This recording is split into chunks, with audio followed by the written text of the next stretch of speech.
So ito yung baterya ng ano ko, vacuum blower. Yung issue nito, saglit ko na lang ito magamit tong battery nito. So ito yung brand. Nabili ko lang to online. Magamit ko lang siya ng mga 2 to 3 minutes. Mahina, 2 to 3 minutes ko lang gamitin. Wala na, lobat na tong kanyang baterya. Actually, nirepack ko na to dati, kaso lang yung mga nailagay kong battery, ano, patay na. Malamang ang nailagay kong battery dati dito yung mga hindi true rated. So ayan, bukan ko siyang kalasin.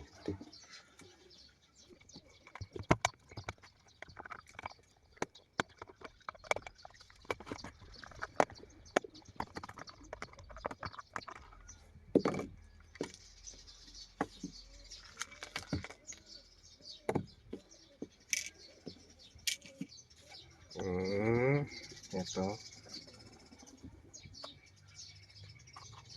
Yun.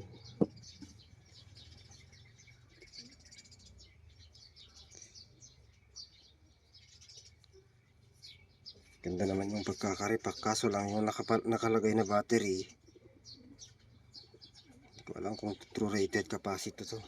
Hindi. Bukan ko siyang palitan. Palitan natin ng mas mataas na capacity tsaka true rated, yung ganito. Ito yung lagi kong binibili kay JR DIY. So mag name drop na ako kasi legit naman talaga. Nakailang bili na ako sa kanya ng ganitong klaseng battery. Yan. Malamang na capacity test ito yun, kasi the label na eh. Yan, sige, kalasin ko na. Ito.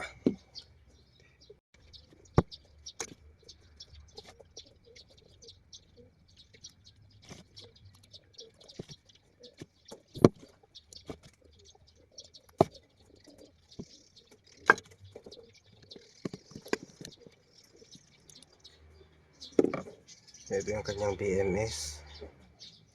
Yung BMS niya, sublik mo lang dito eh, kasi okay pa yung multi corrosion na.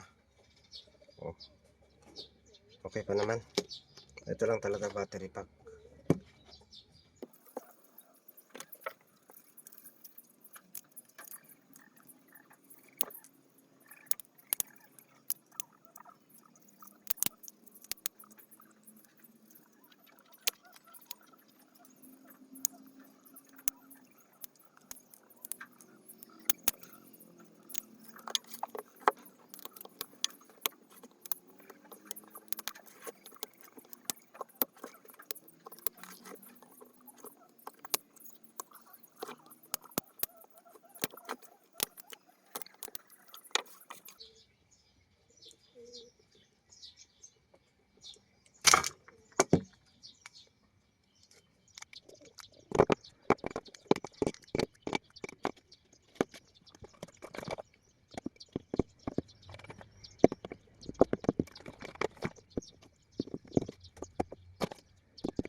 Pantay-pantay, tiboltahe na.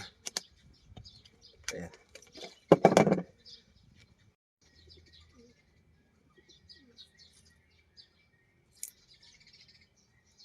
Dan isunati insulator. Ayan.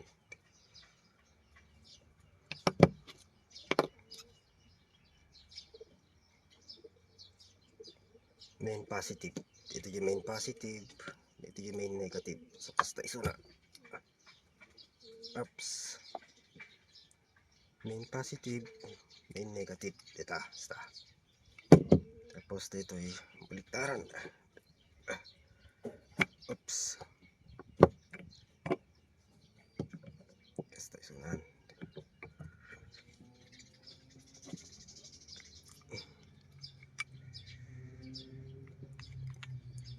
Okay.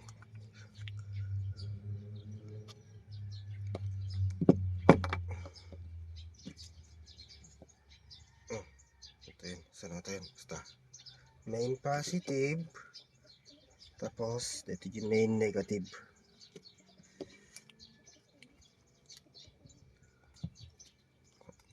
Okay. Stick tignan.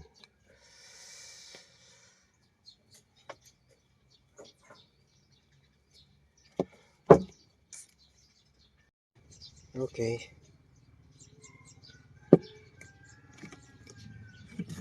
Ito yung ginamit ko. Listo lang ako sa randa ito eh. Yan.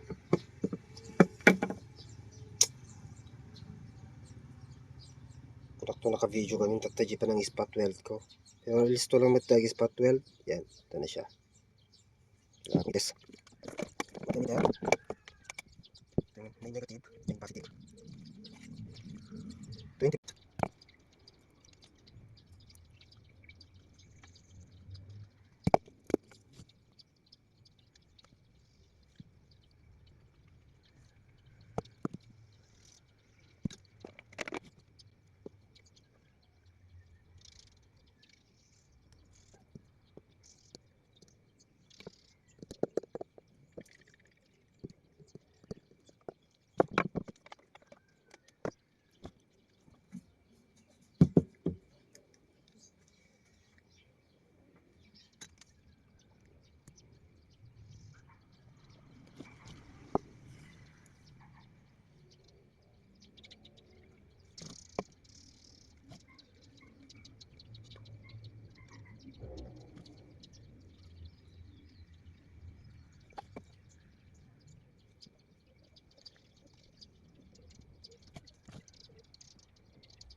Okay.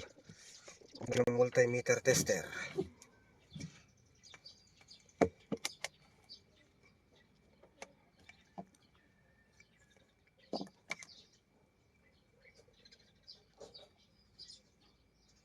.48 volts. Tapos